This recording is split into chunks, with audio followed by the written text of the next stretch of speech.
Hey guys, how is it going? Long time no see.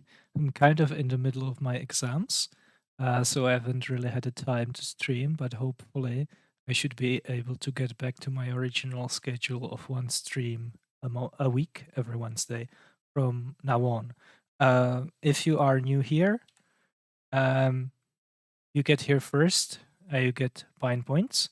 So this week it's 1,000 pine points for Kasper Pewinski, 500 for Roman as well, and 250 for David. So pine points first, then we talk about ancient history, then we talk about something else. That's the plan. And what pine points are for, I'll tell you when you are a little bit older. So the name of today's stream is there would be an empty tomb, or there would be a story about an empty tomb, even if Jesus wasn't even buried, right? Um, Even if he wasn't buried in an empty tomb. And what do I mean by this? When discussing historical reliability of the Gospels and how Jesus was buried, where, in what manner, and whether the authors of the Gospels had any way of knowing, or whether what they depicted is a plausible narrative that they created, we need to do some historical work, right? And in the historical method, one thing which is very important is how different pieces of evidence are expected or unexpected on various competing hypotheses, right? So we have things that historical hypotheses explain. Then we have the historical hypotheses themselves. So there are descriptions of what happened in the past that are meant to account for things that we have today. We have several competing historical hypotheses, so narratives that can't all be true at the same time, right? One of them is false, one of them, and of the others are, one of them is true, and all of the other ones are false.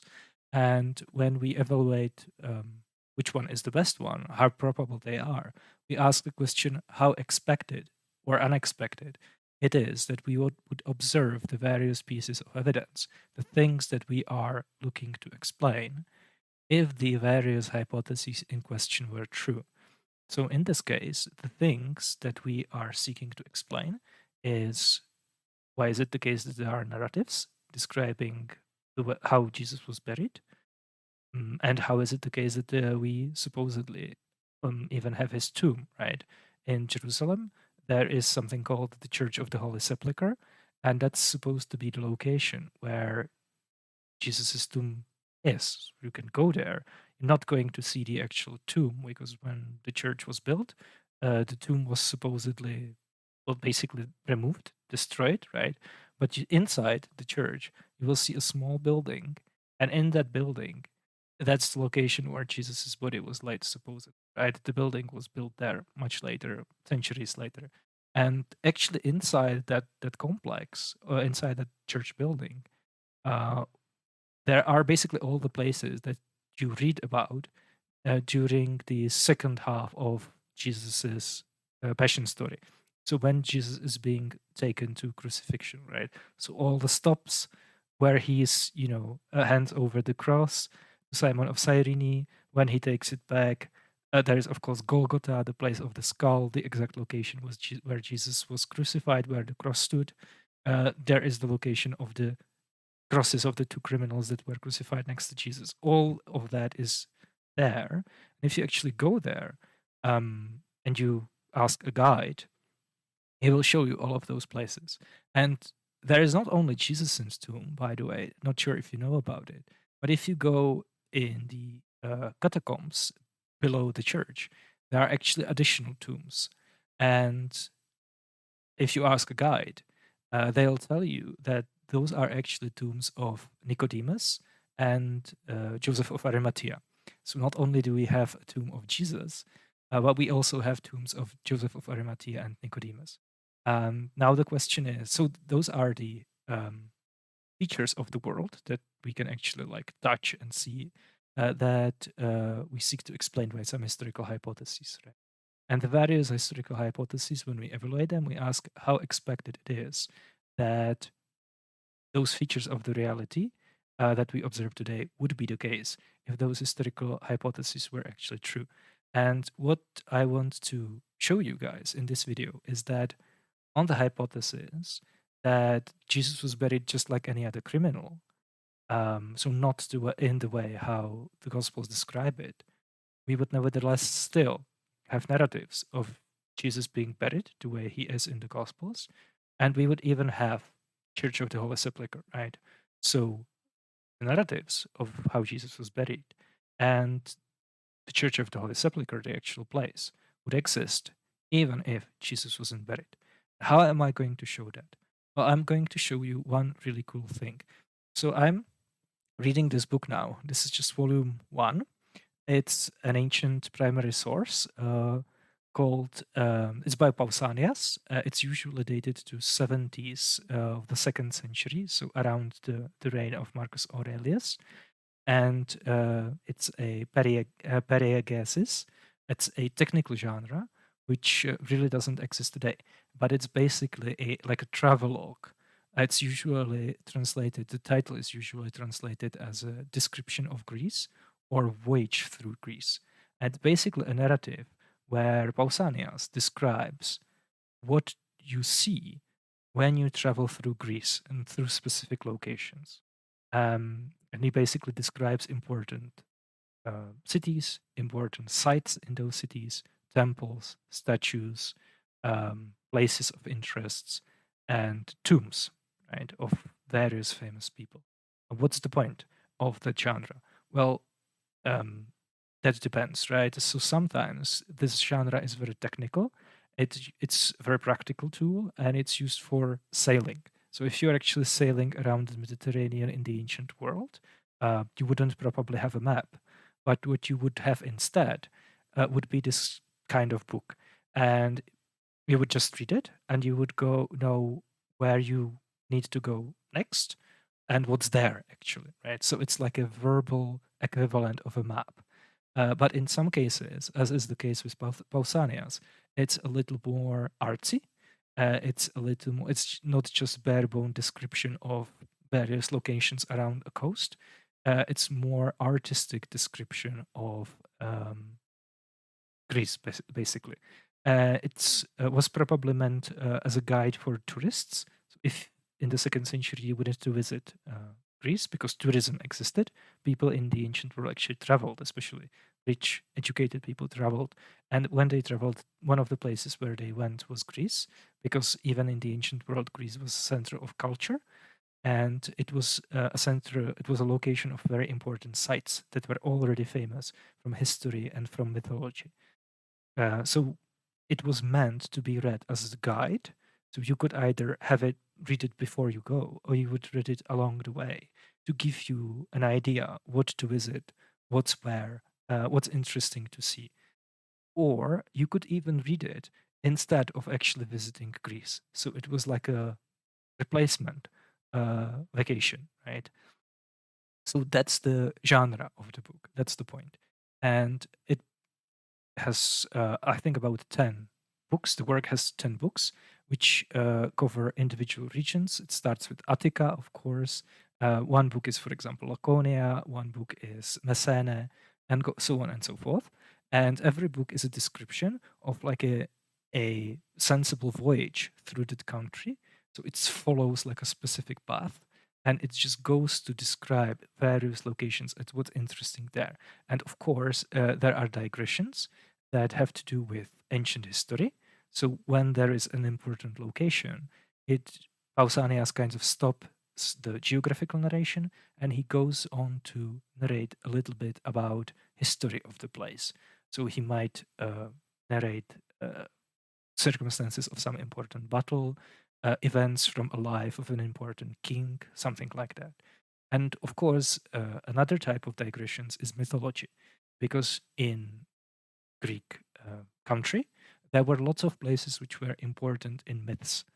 And if you read it, you realize very quickly that Pausanias, as was common in the ancient world, doesn't really make any distinction between history and mythology. He doesn't believe everything that he's told. He's actually being critical, and I will show you some of the places in the work where he's being critical. But um, so he doesn't buy like all of the myths. For example, he doesn't think that people turned into animals. which is the case in some Greek myths. But he nevertheless believes that people who are mentioned in myths actually existed, and he believes that ancient mythology is essentially a reliable depiction of history. I guess his take on Greek mythology would be similar to how some more liberal Christians would believe, for example, would take the book of Genesis today or an Exodus, right? So they would think that, yeah, there actually was an Exodus led by Moses, but there probably wasn't manna falling from the sky, right? That's a part that didn't exist. But if we could travel back in time, we could meet a literal historical Moses, right? So this is the same way how Pausanias is thinking about mythology. He thinks that Theseus existed, the guy who killed Minotaurus at Crete, but he didn't think that, for example, he descended into the underworld to get Persephone as his wife, right? And he actually, in some places, gives rationalizations of Greek myths. This is very common in Greek literature, where an ancient author would basically try to find out a naturalistic explanation behind some fantastical, implausible feature of a myth. For example, when he gets to a description of Hydra, learned Hydra, which was, one of the famous laborers of 12 labors of Heracles was to kill a Hydra, which was like a serpent with several necks. No, that's actually not it. So when he gets to the description of how Heracles fetched Kerberos, the three-headed dog, that you might know from Harry Potter and the Sorcerer's Stone. So when he's supposed to fetch him from the underworld, Pausanias thinks, okay, that didn't really happen. Kerberos wasn't a dog; he was actually a serpent, and he only had one head. He might have been bigger than snakes usually are, but it was just an ordinary animal, And later, because legends grow over time, people added additional heads, and eventually people turn it into dog, from a serpent to a dog. But he essentially gives a rational explanation of the myth, right? But he nevertheless believes that Heracles actually existed, and he's a part of ancient history, right? Like if you could ask Pausanias, would you be able to meet Heracles with time travel? He would definitely say yes. So this is what the work is. And what's very interesting is one of the things that Pausanias describes are tombs of various people. And if you read it, it will become obvious very quickly that those were important landmarks and that Greeks commemorated tombs of various famous people. And it was actually a very important part of Greek culture, right? And if you traveled to the Greek countryside, it was littered with dozens and dozens of tombs of various important figures from the past. And the point is that for a lot of these people, we actually know that the location that was commemorated, where a guide in the ancient world would take you to show you where this famous person is buried, is actually not the place where the person was buried. How do we know that for sure? Well, because the person in question didn't even exist, right? Because the country of Greece was littered with graves of mythical people. And now I'm not saying that this is applicable to Jesus because Jesus didn't exist. I think that Jesus existed. But the point is that in the ancient world, just because there was a tomb of someone, that doesn't mean that's not evidence. It's necessarily definitely not sufficient evidence that this is where the person was really buried. How do we know that? Well, because we know that in many cases, supposed tombs of people were tombs of characters from mythology, right? So if you didn't know anything else, you were provided no other information about a character, and you were only told, look, his grave is there, that piece of information alone would not be sufficient for you to conclude that this is where the person is buried. The reason is that even mythical people have tombs, right? People that we actually know didn't exist. So this meme, this idea that, okay, this is where the person is buried, is expected, even on the hypothesis that it's not the place where the person is buried, right? and I'm going to show you later how this is applicable to Jesus, how this is not just a feature of Greek history, but also how this is a feature of Jewish history. So even in Jewish tradition in the ancient world, there were places that we think that there were tombs, people that we either think never existed. For example, some of the patriarchs, or where we have basically no reason to believe that the person is really buried there, right? Because he's, for example, so far removed in history that it's very, very unlikely that his actual burial location would be remembered or commemorated. It seems more probable that the tradition about the person being buried there developed later. But it was actually very common. There are locations of burial for a lot of the patriarchs. There are locations of tombs for or burial for a lot of the prophets, for example, mentioned in the Bible. It isn't just a Greek feature. I'm just going to be talking about Greece because we have this handy book, right? And I've done some work on it recently.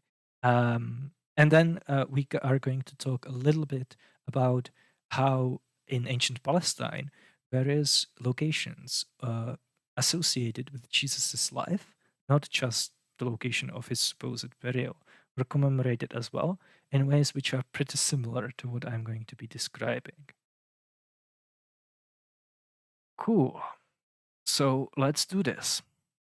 But first of all, before we jump to the tomb stuff, let's talk a little bit about Pausanias, right? Because a couple of streams ago, I was talking about various ancient sources. I was kind of comparing them with the Gospels.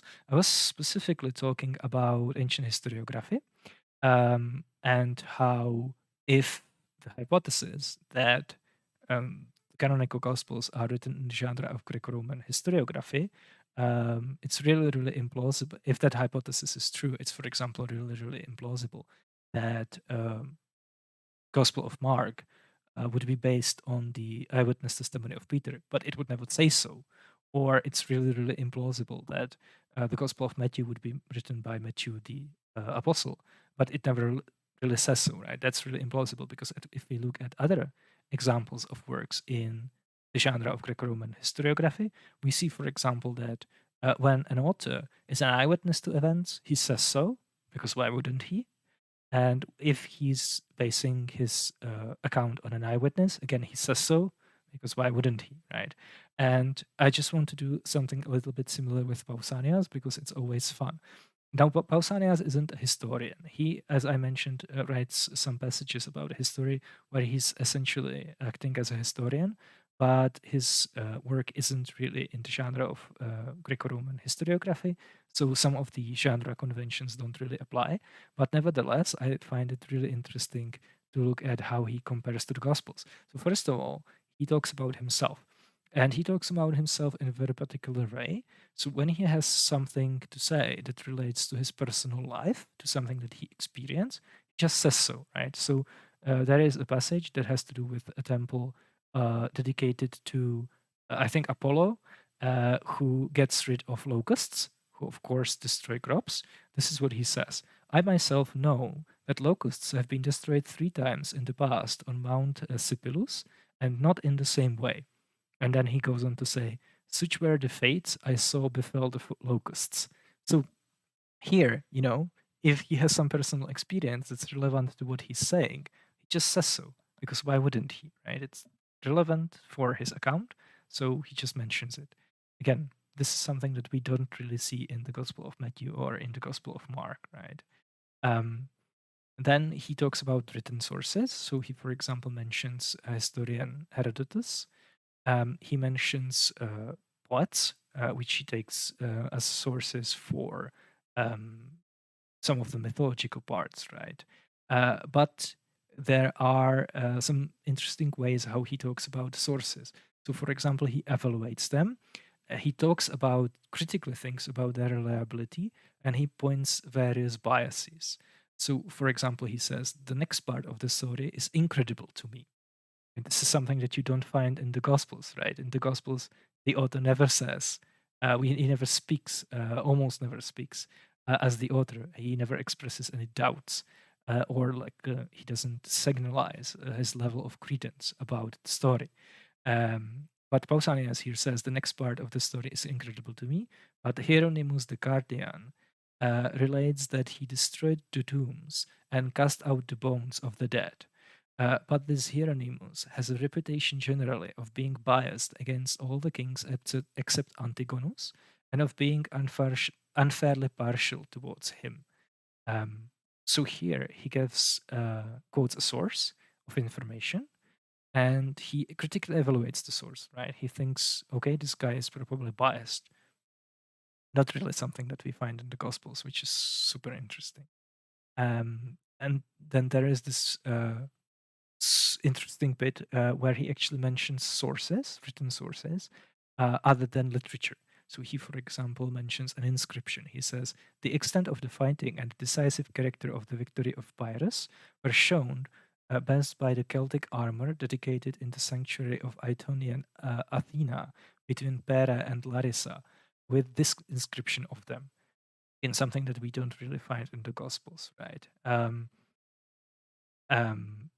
so why is that? Why is it the case that we have this narrative written by an eyewitness, right? He actually visited the places that he's talking about, but he never quotes any of his sources. He never, the Gospels don't actually quote the written sources. They don't actually, for example, the author of the Gospel of Mark never says that he talked to Peter, right? Do you know which type of ancient literature is more similar to the Gospels? Fiction, right? So in fiction, the author never enters into the narrative as a narrator, almost never. He never expresses any doubts about events in the story because he made them up. He never evaluates his sources because there are no sources for his story usually, or at least for his version, right? So that's just a really interesting thing to talk about and think about. And then Pausanias also thinks about orals or talks about oral stories, right? About oral sources, sorry.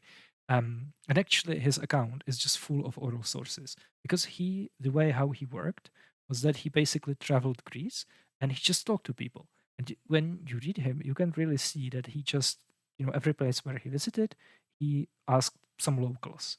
You can see him kind of like sitting with local people, chatting about stuff. They told him local stories and local myths and stuff like that because every place had like a rich history that then blended into mythology. And in some cases, he mentioned that he talked to specific people that functioned as guides. So he says, for example, the Marathonians, according to their own account, were the first to regard Heracles as a god. So here he mentions an oral source, which is just the people in the town of Marathon, right, where the famous battle took place. Then he, for example, says, what I'm about to say has never been committed to writing, but is generally credited among the Athenians. So again, an oral source, the Athenians. Um, then he even mentions that he was trying to find a source, but he didn't find any, which is again something that we never read in the Gospels, right? Here Pausanias says, on inquiry, I discovered that the guides knew nothing about these deities, so I give my own conjecture. And then he goes on to give his own conjecture, as he says, right? Again, we don't really find that kind of authorial voice in the Gospels, right? Again, this is typical for fiction.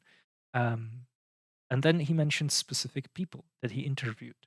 So when he has an oral source, specific person, he says so.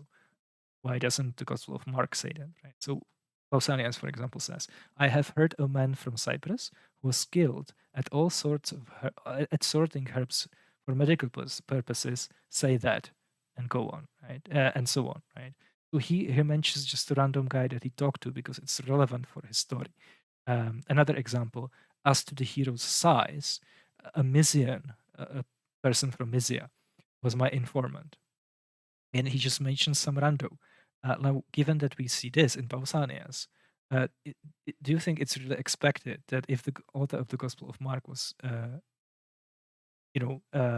interviewed Peter, that he wouldn't just say something like that? Like, why wouldn't you, if you had that source? And then there are even oral sources which clearly are bullshit, right?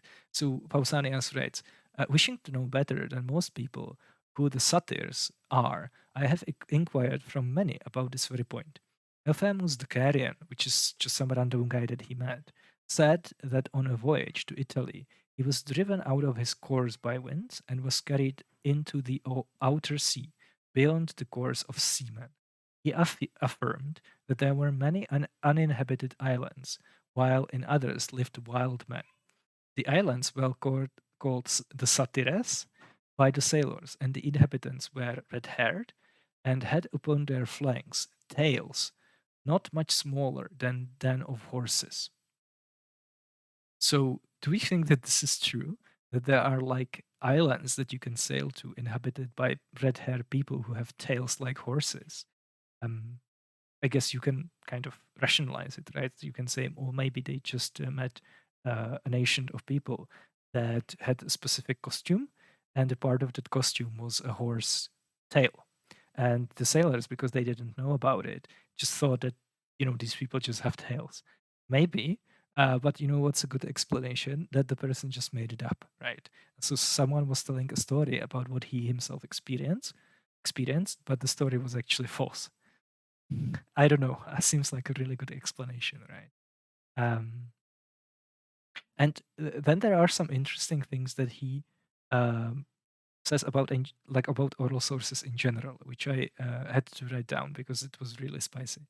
So he, for example, says, "But as to the history of Attalus and Ptolemy, it is more ancient in point of time, so the tradition no longer remains, and those who lived with these kings for the purpose of chronicling their deeds fell into neglect even before tradition failed." So here he's specifically talking about relatively recent history from his point of view of kings Attalus and Ptolemy, which would be uh, about 4 to 500, if I'm doing the math from the top of my head, before his own time. And he's saying, look, the oral tradition no longer exists, right? Because it just wasn't passed down. And he's not talking about some ancient mythology like thousands of years ago, right? He's just talking about historical events that even in his own time, you could go read in history books. So he's just talking about that how like oral tradition doesn't really persist that long, and after a while it's forgotten, right? When he's talking about historical events and real people, it should make him, I think, dubious about uh, like really ancient mythology where he talks about giants and gods walking on earth, and about Heracles and Theseus doing things on earth, about the Cyclops building walls in Greece and stuff like that, right? Because if there's no oral tradition about Attalus and Ptolemy, well, how reliable do you think there is oral tradition about events that are supposedly even older than that? But I guess who knows, right? So I just found it really interesting. Like if you, for example, some liberal Christians who don't subscribe to Mosaic authorship of the Torah, but think that the events were essentially reliably preserved by oral tradition. Well, here's an interesting, spicy take on that, right? Here we have a guy who says, well, about 500 years. I should really should have done the calculation before, right? Just a couple of centuries. There is no oral tradition, which is not surprising, right? Like we don't live obviously in an oral culture, but if I go out today and ask people on the streets, like random people on the street, they're not going to be able to give me information about like Bohemian kings in high Middle Ages from oral tradition, right? They'll probably tell me like fairy tales for children, which might have some like vague historical reminiscences about attitudes of peasants towards king in Middle Ages, but they're not going to be they won't be able to give me any like history. I would have to go Google it on Wikipedia. But anyway, and then there is a second really interesting passage where he says, now even the guides of the archives, so he's mentioning basically tourist guides, right, that he talked to, even the guides of the archives themselves are aware that their account is not entirely correct. Nevertheless, hold to that opinion, for it is not easy to make a multitude change their views. That's pretty spicy, right? So he here basically says, look, even the guides that are giving me this information just know that it's not true. But what do you know, right? Um, what if someone like that was true about some of the oral traditions that Christian were telling. It's just we don't have any Christian equivalent of Pausanias who would write it down. What if the people that were telling Papias his stories were like these guides in Archive, right? In Argos. Wouldn't that explain a lot? Wouldn't it be like a better explanation for some of the events in the Gospels than that they actually happened? Doesn't this quote by Pausanias kind of make that explanation a little bit more plausible? Because here we have an ancient author who actually says that this is what's going on in like one group of people. So it's not super crazy to imagine that it could have been going on with a different group of people in the ancient world. You know, some of the early Christians who transmitted some of the oral tradition, maybe about Jesus, you know, and the early church. Makes you really think when you read these primary sources. Okay. So what do we have next?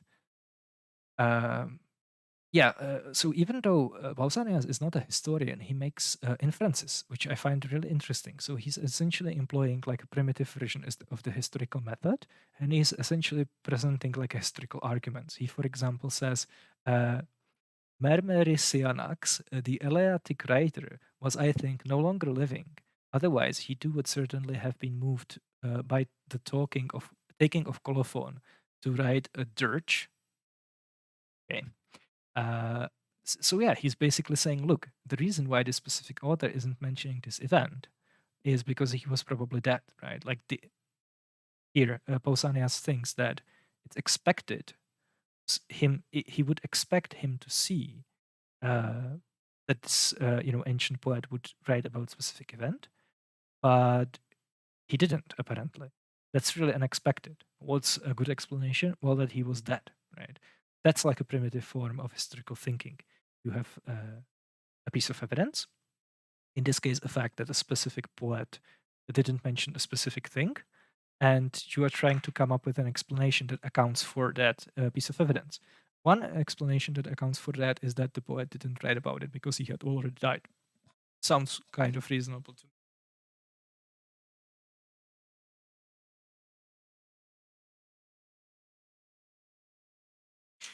And then here is even a more interesting case of kind of historical reasoning. He notices that Homer never talks about elephants, even though he talks about things made of ivory, right? He says, this is proved by Homer, who describes the couches and houses of the more prosperous kings as ornamented with ivory, but never mentions the beasts. So the beast, the elephant. But if he had seen or heard about it, he would, in my opinion, have been much more likely to speak of it than of the battle between dwarf men and cranes, right? Which is a famous passage, I think, in the Iliad. So here we have essentially an argument from silence, right? He says that, look, Homer never writes about elephants, which is evidence that he didn't know about elephants. And moreover, I think that if he knew about elephants, it's really expected that he would write about them because he writes about like mundane, about not mundane, but about like fantastical stuff, you know, maybe stuff that Pausanias thinks didn't really happen. But elephants, that would be super interesting, right? Those are actual like beasts that are, you know, scary and intimidating, and you know they actually exist. You can touch them. So that's like a primitive form of historical thinking. So, and also, Pausanias makes mistakes, actually. Here he's talking about a Ptolemy, a king of the Ptolemid Egypt in the Hellenistic period. But the problem is that he accidentally talks about the wrong guy. So Pausanias is not infallible. He's not inerrant. He makes mistakes. So, you know, is it plausible that there are some mistakes in the Gospels? Or is it just completely crazy? And by the way, he makes a mistake which is completely understandable because history of the Hellenistic, Eastern Mediterranean, of the successor states of Alexander the Great is just a massive mess. It's massively complicated, and it's complicated by the fact that usually within one dynasty there are like three names, right? So everyone in the Seleucid dynasty is either Antiochus or Seleucus. In the Ptolemaic dynasty, everyone is either Ptolemaios, Cleopatra, or Berenike. So you have like 16 different Ptolemaioses. I think the last one was Ptolemaios the 16th, the brother of Cleopatra. So it's very actually very easy to mix them up, right? Because they are just the same guy. Like they seem to be the same guy. So anyway, so this is just something that I wanted to say before we actually delve into the main topic. And look at it, we are already talking for 30 minutes. How the time flies when you have such a good anything interesting. And it doesn't seem so. Yeah, if you have anything funny or witty to say, then the channel.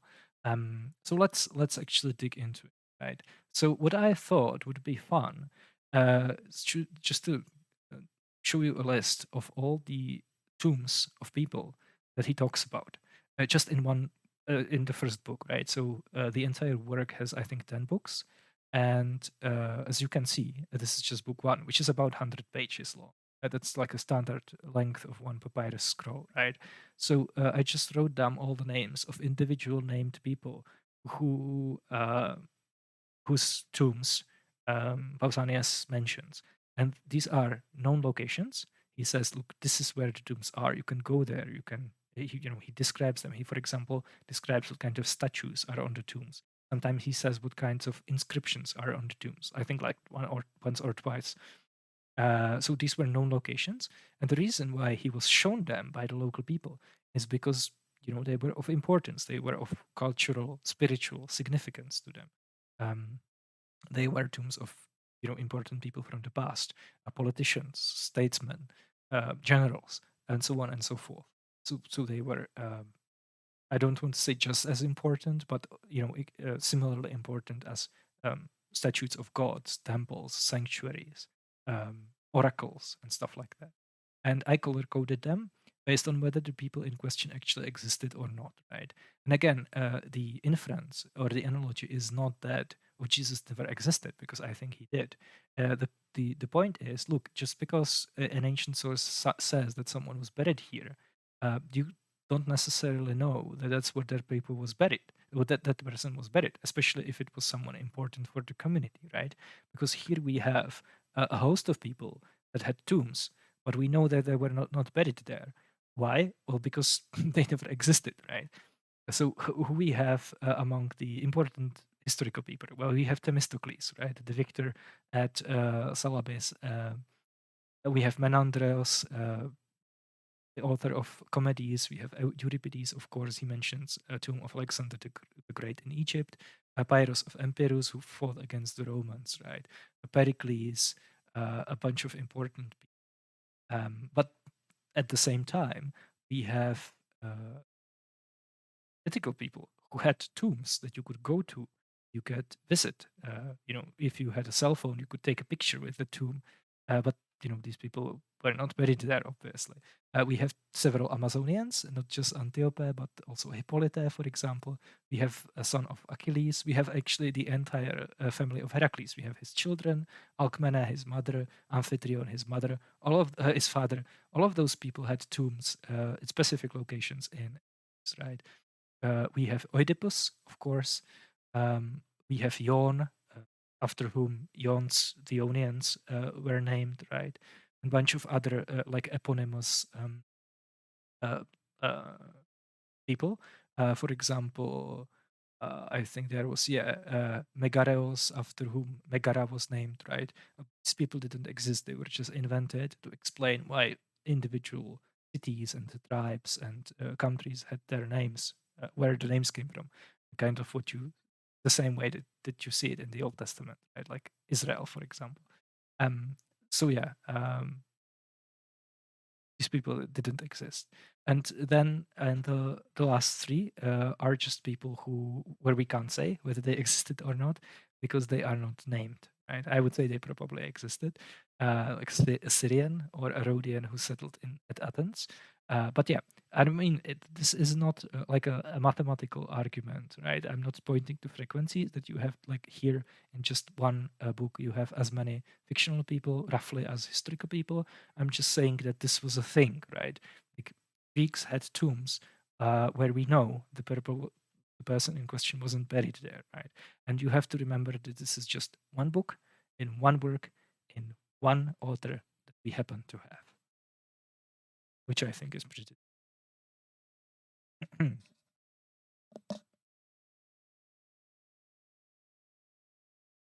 And then just some interesting passages about tombs in general. So Pausanias mentions tomb inscriptions, right? He, for example, says this story is borne out by the inscription on the grave of Vitalis, and he actually quotes the inscription. Wouldn't it be amazing if we had something like that for Jesus, right? Like it just makes me wonder, like if there was a guy from in the ancient world where Pausanias could just walk up to his grave and read the inscription. Um, I think that would be pretty amazing evidence for Jesus, right? We don't have that for Jesus's too. Why not?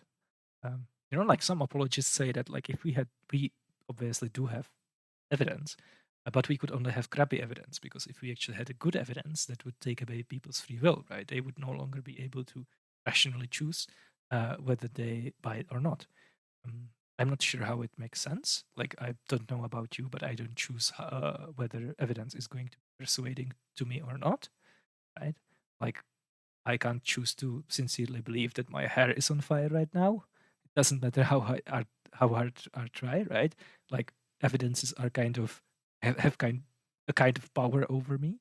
I just find them persuasive or not, and I can't really control that, right? It's not a switch that I can flip. But yeah, like if we actually had an inscription identifying a tomb of Jesus, would our free will be taken away, or is it still fine? Like, is it still within an acceptable range? So these are just the things that I wonder when I can't sleep. And then there is a really interesting passage about a tomb of Hippolytus who didn't exist, right? And the passage says, this is talking about the people in a specific region, uh, which was tied to like the myth of Hippolytus. They will not have it that he was dragged to death by his horses, and though they know his grave, they do not show it, but they believe that what is called the charioteer in the sky is the Hippolytus of the legend, such being the honor he enjoys from the gods. So this is really interesting. Like it blows my mind if you think about it. So here is a guy that didn't exist. He's a mythological character, right? Hippolytus. And Pausanias is saying that there are people in a specific region in Greece who know where his grave is, but they don't want to show it. They don't want to talk about it because they don't like the idea that he was dragged to death by horses, which is the content of the myth. But instead, they believe that he became a god, and that he is the charioteer of the sky, the sun, right? Um, like how crazy is that? Like that's just mythology squared, right? Because obviously, you would first need to have a myth of where the person is buried, even though the person never existed. And then you have like a group of people where they, even though they know, like this is where the person was buried, they actually don't want to talk about it, and because they like to imagine that he was actually turned into a god, and that now he's the sky, he's the sun in the sky, right? That's really bizarre. Um, so yeah, this was just interesting passage that I found, um, and yeah, so this is really cool. So we were talking a little bit about tombs and like burial locations, but it's really, really interesting. If you read Pausanias, then you realize that this is not the only way how like Greek mythology intersected with just the physical space where people lived in ancient Greece, right? Because apart from gods, apart from tombs, people in Greece were convinced other important locations from mythology are actually surrounding them, right? Like they lived in the space where the myths took place. Myths were not only in this. It wasn't only the case that myths were in distant memory. The Greeks were they actually believed that they are occupying the space where the myths took place, right? They are in the same location, and there are specific features of the world, specific locations, specific objects that they can, see and touch, that were in connection with these mythical events, which is really, really interesting. Like, we don't think about mythology today the same way, right? Like, if when we um, read about mythology, this is like one aspect of the whole process that is completely absent. But let me show you what I mean, right? So Pausanias says, in Salamis is shown a stone not far from the harbor, on which they say that Telamon said when he gazed at the ships in which his children were sailing away to Aulis to take part in the joint expedition of the Greece.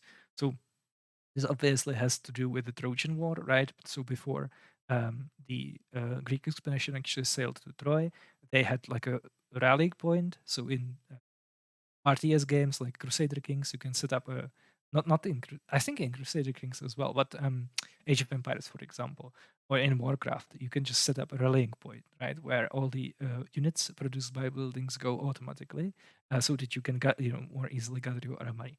Well, Greeks in Homer had a rallying point. They had Aulis, and there's the famous story about Agamemnon sacrificing his daughter at Aulis.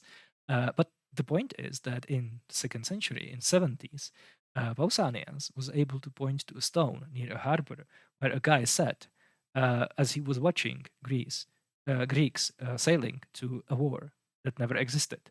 He never existed, right? But the stone was still there. Like, people believe this is the stone. You can go there, you can touch it, you can sit on it, right? So this is what I mean when I say that they were actually living in the space where the myths took place, right? Another example. Here the floor opens to the width of a cubit when they say that along this bed flowed off the water after the deluge that occurred in the time of Deucalion. So Greeks, of course, had a flood story because a lot of people in that area had one. No, there were actually several floods, in case you didn't know about it, right? Um, so the world was flooded and it was actually destroyed by fire completely, which I guess is the opposite of a flood. Many, many times in Greek, in some versions of Greek, and one of the global floods was took place, and of course everyone died, and the only guy that survived who built an ark was in Greece called Deucalion, and his wife was Pirha. Um, and there was a specific location in one place in Greek where the water flowed off. So I guess this would be an equivalent of a younger creationist taking you to to the Grand Canyon today and explaining to you how it was formed in like 10 minutes by water going at supersonic speeds. But it wasn't just about places; it was also about specific objects, right? So there were actually specific objects in the Greek world by the time of Pausanias that you could visit usually in temples and sanctuaries that were tied to mythical heroes. They were, for example, owned by people from myths. Um, so Pausanias, for example, says, and the anchor which Midas found was even as late as my time, he's talking about himself, in the sanctuary of Zeus, as well as a spring created called the Spring of Midas, water from which they say Midas mixed with wine to capture Silenus. Silenus was the famous teacher of Dionysus, the god Dionysus. So here we have an anchor, an actual physical object that you can touch, that's nevertheless featuring as an object of Greek myths. And this really reminds me of Christian relics, like in Middle Ages, there are still relics in various churches and monasteries around Europe and elsewhere that were tied to specific saints or even characters from the Bible. Like there are so many pieces of the cross of Jesus around various European locations that if you put all of them together, you would have like 10 different crosses. You have like 20 different fingers of Saint John or something like that. And I really see that as an essentially equivalent. And the reason why Christians in later centuries developed this culture of fetishizing these kind of divine objects, and the reason why these divine objects were sometimes imbued with supernatural powers, for example, healing powers, it's just a direct continuation of the same cultural mindset that the Greeks had before that, right? Uh, Probably there are regions in the world when you don't find this kind of mentality. I don't know if in Tibet they have relics? Maybe they do. Did they have them in Mesoamerica? Maybe this is like a global phenomena. It's just the way how people think that they always come up with something like that. But it wouldn't be surprising if this was like localized to the specific region. But in any case, like seems to me to be pretty similar. Another example, Likel says that when the temple was being built, and I'm just going to read it as earthquake. Oh, sorry, as an earthenware coffin was found, and that it was Adrian's. He also said that both he himself and other archives had seen it. So here they were just building a temple. They found a coffin, and what do you know? It was the coffin of Ariadne. Sorry, who was Ariadne? Well, she was of course, the daughter of Minos, who helped Theseus escape from the labyrinth. After he killed Minotaur, and they became lovers and sailed to Greece, and of course Theseus ditched her and left her at Naxos. And in some versions of the myth, she became wife of Dionysus. And here we go. They actually found the coffin, right? Did they open it? Was there a female body? How do you explain that? You are naturalists,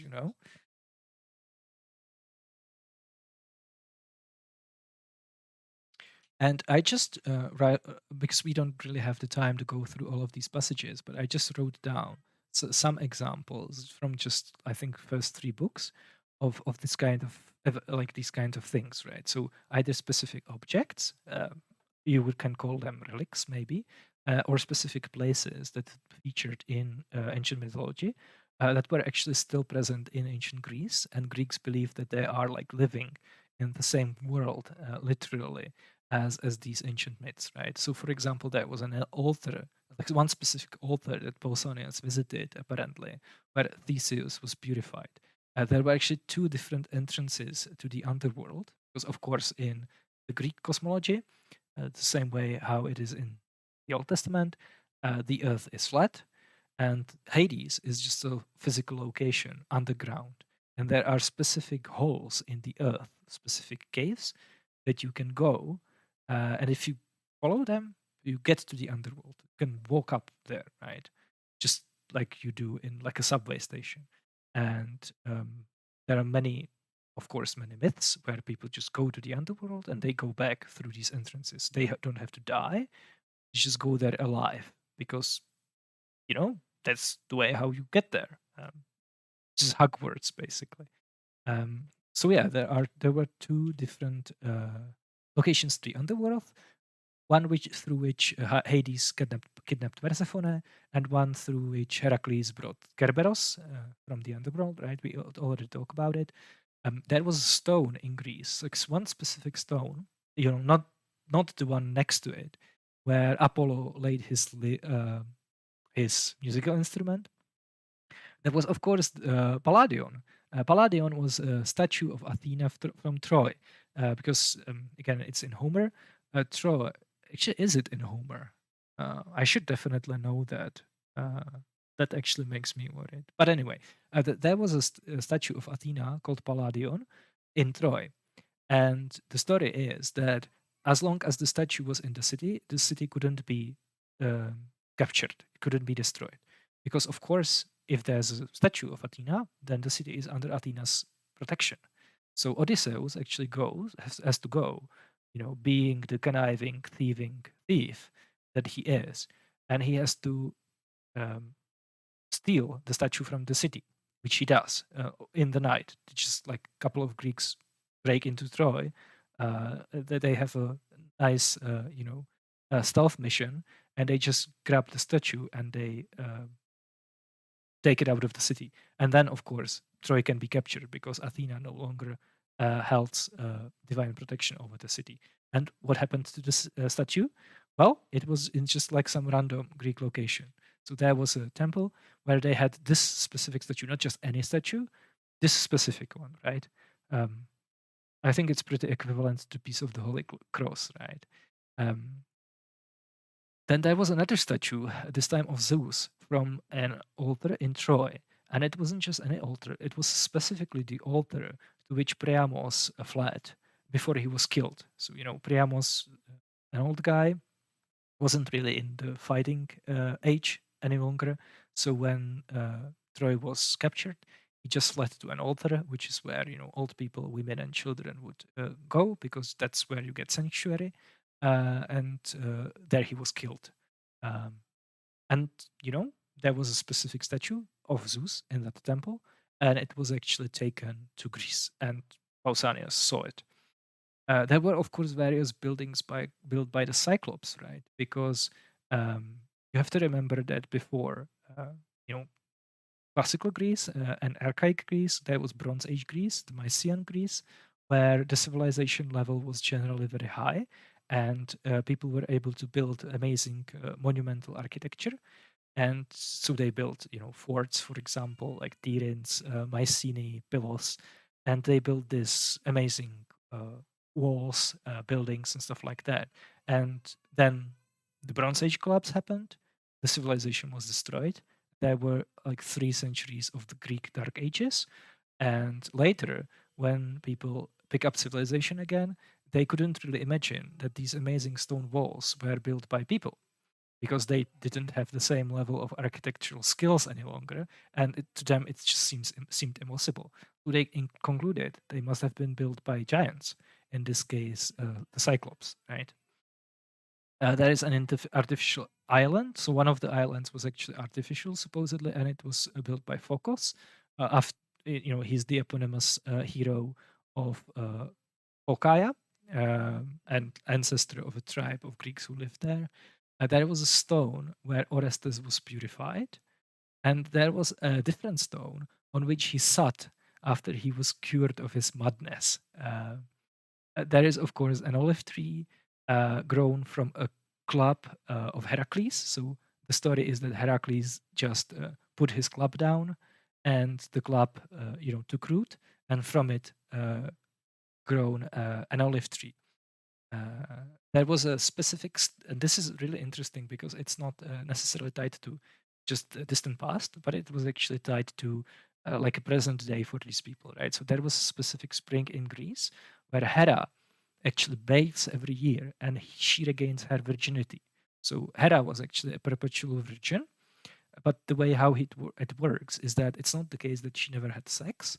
It's just every year he bathes in this specific spring, and she just regains her virginity, um, which sounds really interesting to me.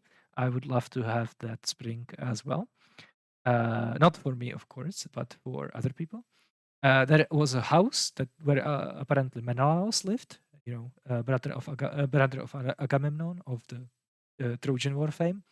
There was this, I didn't even put that down, but there were so many like temples and sanctuaries that were built by individual heroes. Like there was a sanctuary built by Heracles, of course, and there was a cave where baby Dionysus was raised. Like again, like a specific case where you could go with a guide, and the guide would show you, and he would tell you, "Look, this is the cave, not the cave, not the other cave. This one, where baby Dionysus, the god of wine, was raised." So here, he had his dirty diapers and stuff like that. Pretty interesting stuff, right? Um, and what I found really interesting, and this is the last thing, is this, right? So there was a sanctuary where Asclepius healed people. So the idea is that you came there as a sick person, you would get purified, you would abstain from sex, you wouldn't eat, you would do specific exercises, you would pray, of course. And after a while, after you're sufficiently exercised, you would usually sufficiently prepared spiritually. You would usually spend a night in the sanctuary, and during the night, Asclepius would either cure you, or he would reveal to you in a dream what you need to do to be cured. And apparently it worked. It worked quite a lot, because people actually left behind inscriptions in that location where they described the supernatural miracle healings of Asclepius. So Pausanias says, within the enclosure, stone slabs, in my time 6 remained, but of old there were more. One of them inscribes the names of both the men and women who have been healed by Asclepius, the disease, also from which each suffered, and the means of the cure. And not only do we have that, we actually have for a different location, actually have those inscriptions preserved as archaeological finds. Um, I'm not sure if they are drawings, but I know that there are scholars who analyzed it from a medical point of view, and they actually determined that some of the people who left those inscriptions were terminally ill, which is really, really interesting, right? Like they were supposed to die. They were suffering from diseases that are unreversible, that you would die today as well, but they recovered, which I find really interesting. And this passage just makes me think, wouldn't that be amazing if we have the same thing for Jesus? Like if we dig up the pool of Bethsaida, and there would be inscription by someone who was thankful that Jesus cured him of his leprosy. Like, why don't we have that as evidence? Would that be too much to ask? Like, would I just become um, uh, how how was that turn of phrase? A moist robot. Would I become a moist robot if we found that inscription? Like, would my free will just go away because it would be too good evidence, and we can only have bad evidence? Yeah. So I mean, this isn't.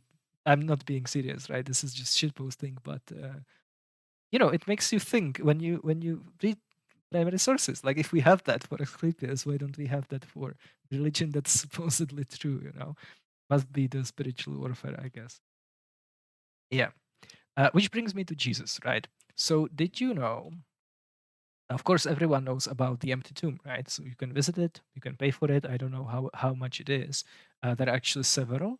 I think at least two, right? There's the garden tomb, but it was identified as a tomb of Jesus in like the modern era, so it doesn't have like an ancient tradition. It has there is of course the Church of the Holy Sepulchre where the actual tomb is supposed to be, and we of course have a competing account of Jesus's burial from the ancient world.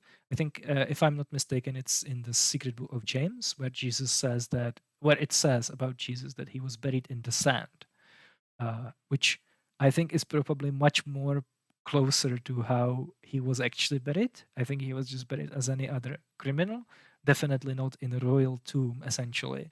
The most expensive way how you could possibly be buried in first century Palestine, which is what's being depicted in the Gospels. So that's would be a better description, buried in the sand. And just to be clear, like, do I think that the Secret Book of James actually like preserved reliably some historical truth about how Jesus was buried? Of course not, right? I think what's happening in the Secret Book of James is the exact same thing that's happening in the Gospels. These are authors crafting narratives in line with their theological beliefs. So Secret Book of James is, broadly speaking, Gnostic. One of the very important features of Gnosticism is this extreme dualism of the mind and the body. The physical body is dirty, sinful, basically the worst thing that you can imagine. That's true about the body. And the soul is, of course, pure, light, white, and delightsome, right? So no wonder that someone in that mindset, when he's thinking about how Jesus was buried, he's not going to imagine like an honorable burial or a body, something like dirty, smelly, greasy, right? He's just going to toss it in the sand because that's appropriate in the Gnostic worldview, right? That's how you would imagine that would go down because the body is not what important, the soul is important, right? For salvation. Uh, which just happened to be the case, I think, that he got closer to what actually happened. But I don't think it's because he knew what actually happened, Like, second century, probably, right? The Secret Book of James. Um, so, yeah. But did you know, guys, that apart from the tomb, there are actually other locations that are associated with Jesus' life, right? Did you know that in Bethlehem, you can go to a specific location where Jesus was born? Um, and there is, of course, a church there, right? It's the Church of the Nativity, and it's built on top of that location. And it even has an ancient pedigree. So the earliest mention of that is in Origin, where he says, And if anyone wishes to have further proof to convince him that Jesus was born in Bethlehem, besides the prophecy of Mitzach and the story recorded in the Gospels by Jesus' disciples, he may observe that, in accordance with the story in the Gospel about his birth, a cave in Bethlehem is shown where he was born, and the manger in the cave where he was wrapped in swaddling clothes. So there you go, right? Origin in the middle of the 2nd century says, look, there's your proof, right? You can just go to Bethlehem, and there is the cave where Jesus was buried, and we can even show you the manger where he was put in, right? Isn't that amazing? That's like an amazing historical evidence, right? Well, I kind of read it the same way how I read Pausanias, right? Is it possible that Jesus was actually buried? Jesus was actually born in Bethlehem. Sure, it's possible, but is the fact that there were people in the middle of the 3rd century, showing the cave and the exact location and the manger. Is it like sufficient evidence alone that this is what happened? Well, no. Why is it the case? Because we have this, right? And uh, one other book like this, where it's full of things like this, right?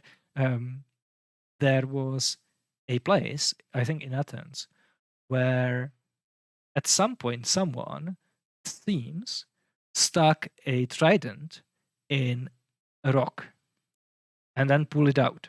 But there were actually still marks of a trident in a rock. And people actually believed that this is a place where Poseidon stuck his trident. That's why the marks are there, right? Or maybe they were not even marks of a trident at all. Maybe that was just a natural formation that looked kind of like a trident marks, right? So I don't know. I kind of think about what Origin is saying the same way, right?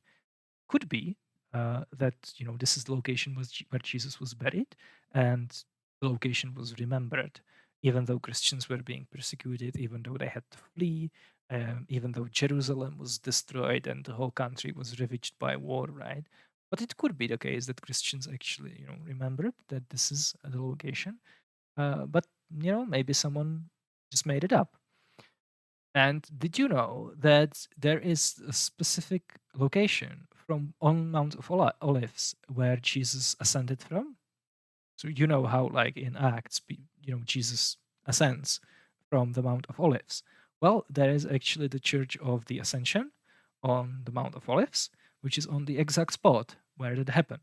And there is actually a cave. I don't know if you knew about it. I didn't know about it myself, but Jesus ascended from a cave. So people kind of imagine it, and it's depicted as like a hot air balloon, that Jesus just ascended to heaven from atop of the mountain or from the surface of the mountain. But this is actually not the case. He was inside a cave, and he just probably teleported through the stone, and he ascended from the cave. And the church actually is built on top of that cave, and you can go there. They will show you the location where Jesus ascended from. And it's actually interesting because, as far as we can tell, the earliest source that talks about this place isn't actually Orthodox source. It's an apocryphal source. It's a Gnostic source. I think it's the Acts of John, if I'm not mistaken. So that's the earliest ancient source that talks about Jesus ascending from inside of a cave. There were probably some theological reasons for why the author depicted it that way, and not the way how it's depicted in the Acts of the Apostles. Even though, hey, you can harmonize it, no problem, right? Because in Acts of the Apostles, it doesn't say that Jesus didn't ascend from a cave. So there's no contradiction, Lydia McGrew could harmonize it perfectly. But yeah, I mean, seriously, like, this is what we are going to be doing, right? So yeah, these are just some of my points when I think about it. And of course, I was talking mostly about Greek, exclusively, I would say, about the Greek ancient world. But actually, you can see a similar thing in the Roman world. You can see a similar thing in the ancient Jewish world as well, right? So there's, for example, something called the Cave of the Patriarchs, where the bodies of the patriarchs supposedly are. I didn't look it up, but I wouldn't be surprised if there were a bunch of tombs, burial locations of Moses, even though he was supposedly buried in a secret location. There is a tomb which supposedly contains the bodies of Haggai, Zacharias, and Malachi. Um, and the similar thing is true about later Christian tradition. There are at least two different locations where, for example, Apostle Thomas, Jesus' twin brother, is buried.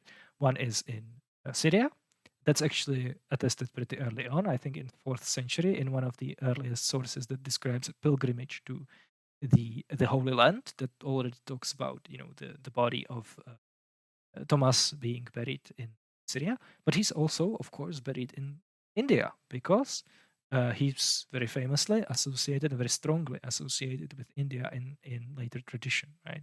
And then you can go on and on, right? Just start with with the apostles, then with other disciples, and then with early Christian figures, with various saints, and I'm sure you will find all kinds of interesting places that are associated with their life, are associated with specific maybe miracles that they performed, right? That they still show, and so on and so forth. So that's basically it. Let me catch up with the chat, and then I want to conclude before we uh, talk about something completely different with a personal story. Yeah.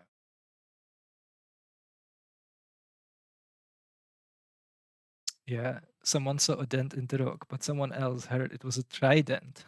Oh snap! Yeah, that's a good joke.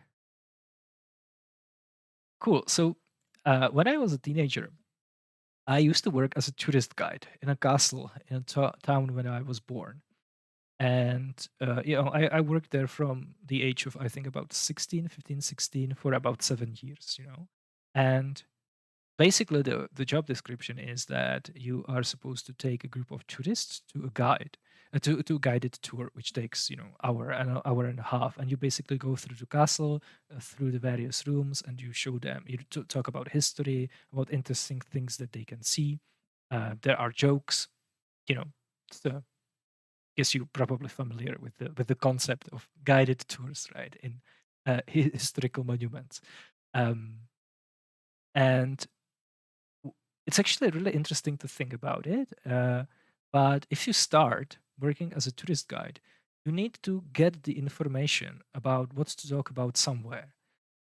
Sure, you can read books, but the problem is that books are not going to help you because there are books describing the history of the castle, there are books describing maybe architecture, but really, if you had to put like a guided tour together from that, it would be insanely difficult because what you really need for the job is like the descriptions of various rooms and what's in them, and just piecing it together from written sources would be like very difficult.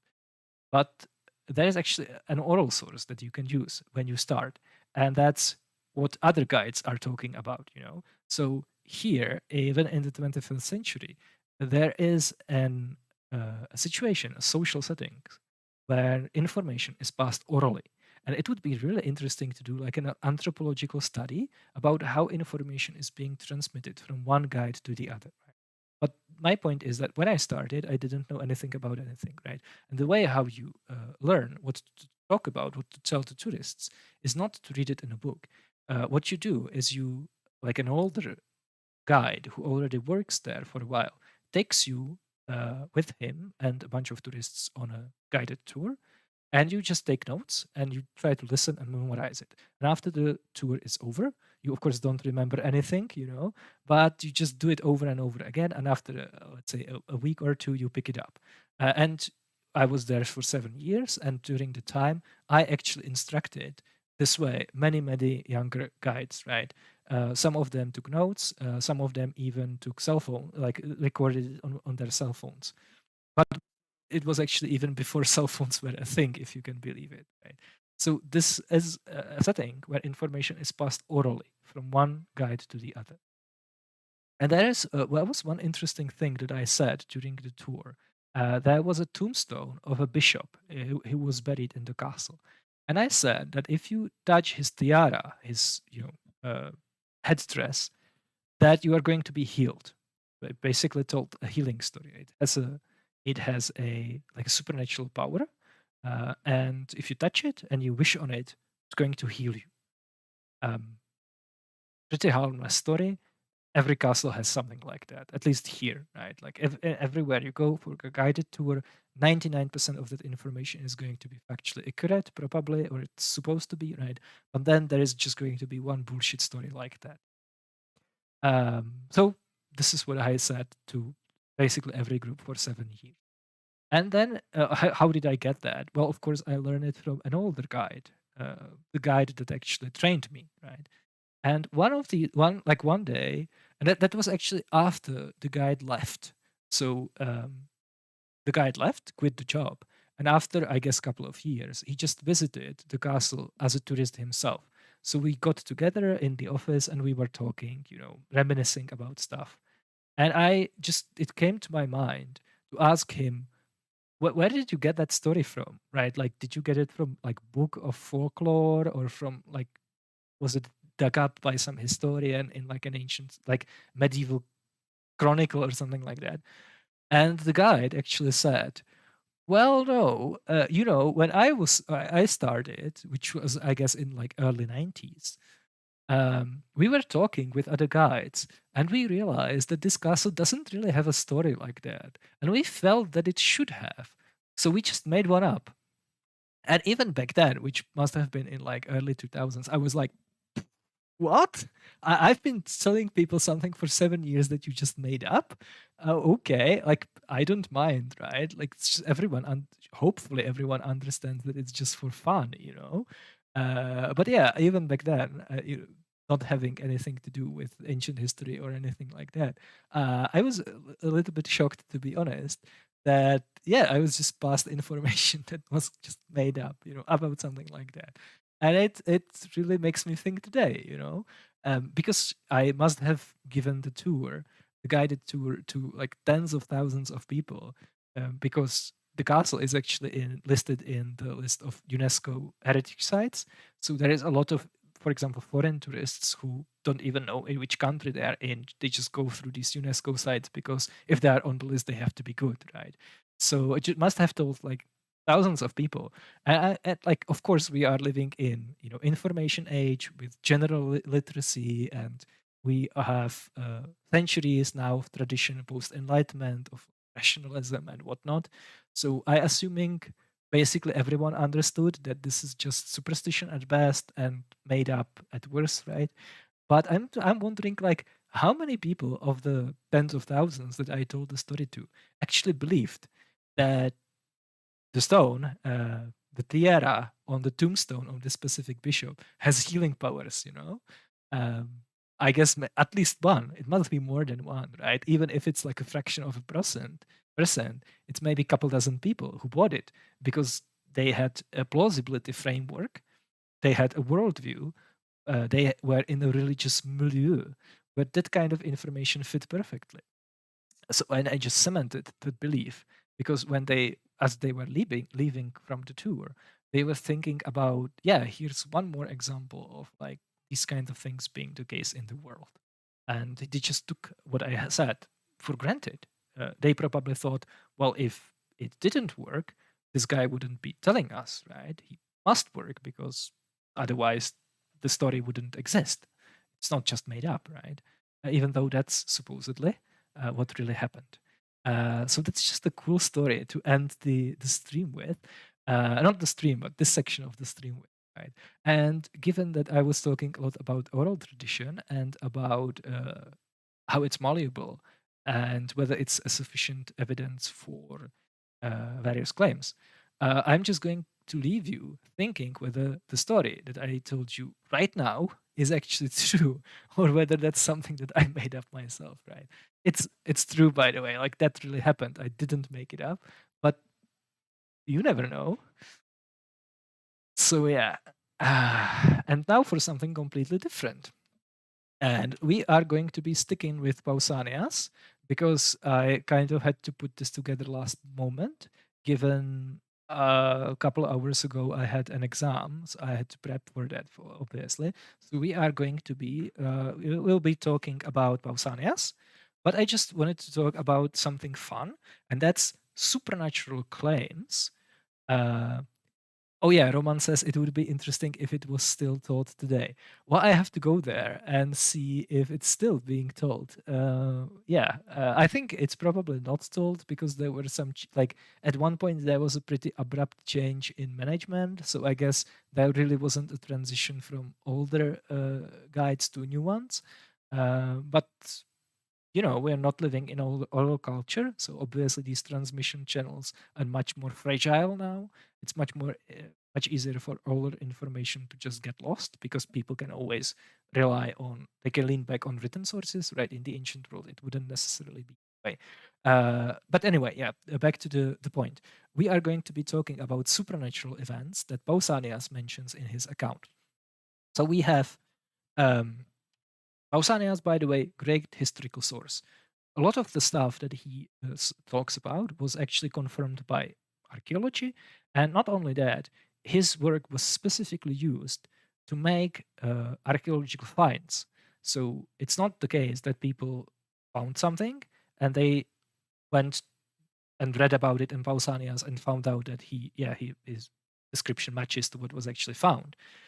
It's even the case that people took the text of Pausanias first, and they went to specific locations looking for specific things, and they found them. Right? This is how reliable this is. And he's giving historical details, which are extremely valuable. He has digressions about Hellenistic history, which is very sparse in primary sources. We don't have that many historians that are writing, for example, about histories of some of the dynasties in the Eastern Mediterranean in the Hellenistic period. He has one of the oldest only accounts, I think, in primary sources about the wars between Messene and Laconia, especially about the first one. If we didn't have Pausanias, we wouldn't know almost anything about it, right? Uh, it's pretty ancient history, so it's kind of difficult to say when the real history starts and mythology begins, because he, of course, starts the account with all the like fictional people, after whom the uh, places are named, like Lacedaemon and his son, his daughter Sparta. I think Eurotos, which is the name of the river in Laconia, was the father of Sparta, after whom, of course, city is named, right? But the point is that it's an extremely valuable historical source. But on one hand, you have historically reliable information that are completely invaluable. But on the other hand, you have a lot of supernatural events. So let's talk about some of them. Uh, when the forces engaged, not only were thunderbolts and rocks broken off from Parnassus, hurled against the Gauls, but terrible